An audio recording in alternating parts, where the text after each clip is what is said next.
আর ওই অ্যানাউন্সটা করবে কি, সে ব্যবস্থাও আছে, সেটা অ্যানাউন্স করে দেবো। আসসালামু আলাইকুম ওয়া রাহমাতুল্লাহি ওয়া বারাকাতুহু।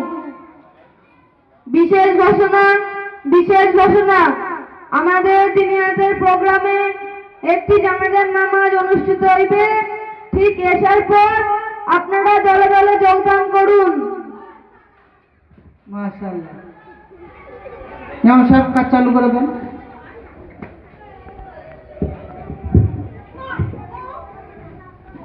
আসসালামু আলাইকুম ওয়া রাহমাতুল্লাহি ওয়া বারাকাতুহু।